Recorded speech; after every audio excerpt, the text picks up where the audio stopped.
কারণ বাজার এলাকায় রয়েছেন সহকর্মী মুশফিকুর রহমান। সেখানকার পরিস্থিতি জানতে আমরা এখন তার সাথে কথা বলছি। মুশফিক, আন্দোলনের সব তথ্য কি রয়েছে? যানজটের পরিস্থিতির কোনো খবর আছে কিনা, কেমনটা বুঝতে পারছেন?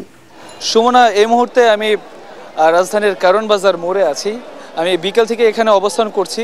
বিকেল ঠিক 5:30 নাগাদ কোটা আন্দোলনকারী যারা আছেন শিক্ষার্থী, তারা কিন্তু শাহবাগ থেকে বড় একটি মিছিল নিয়ে এই কারণ বাজার মোড়ে অবস্থান গ্রহণ করেন এবং আরেকটি দল কিন্তু এখান থেকে কারণ বাজার মোড় হয়ে ফার্ম গেটে অবস্থান করছে। আমরা যেটা দেখেছি, আসার পর থেকে তারা চতুর্দিকে যে রাস্তা সেগুলো কিন্তু বন্ধ করে দিয়েছে, ফলে এই এলাকায় তীব্র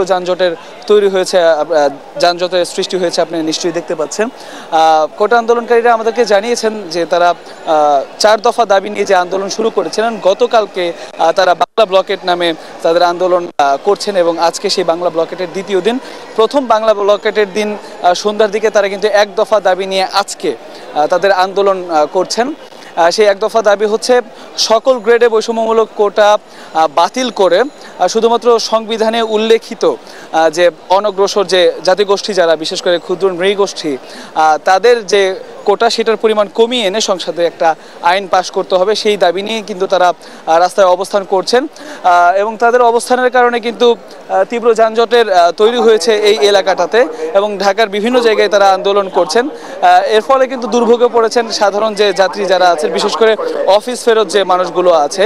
কারণ আপনি জানেন যে বিকেল এবং সন্ধ্যার দিকে কিন্তু অফিস ছুটি হয়ে থাকে এবং তারা বিভিন্ন যানবাহন থেকে নেমে, যানবাহন দাঁড়িয়ে আছে ঠিক কিন্তু লোকজন কিন্তু ভেতরে নেই, কারণ দীর্ঘ সময় যাবৎ প্রায় 1.5-2 ঘন্টা যাবৎ কিন্তু যানবাহন একেবারেই বন্ধ হয়ে আছে। এর ফলে কিন্তু তার পায়ে হেঁটে তাদের গন্তব্যের উদ্দেশ্যে, বিশেষ করে আমরা দেখেছি যে অ্যাম্বুলেন্সগুলো তারা না আটকালেও বিভিন্ন পাবলিক যে পরিবহনগুলো আছে এবং প্রাইভেট কারে যে পেশেন্ট রোগী যারা ছিল বাসায় যাচ্ছে, তারা কিন্তু কিছুটা দুর্ভোগে পড়েছে। এবং বয়োবৃদ্ধ যারা আছে, আমরা কয়েকজনের সাথে কথা বলেছি, তারা আমাদেরকে জানিয়েছেন যে দীর্ঘ সময় অপেক্ষা করতে হচ্ছে তাদের বাধ্য হয়ে, কারণ পায়ে হেঁটে যাওয়ার মতো সামর্থ্য তাদের নেই।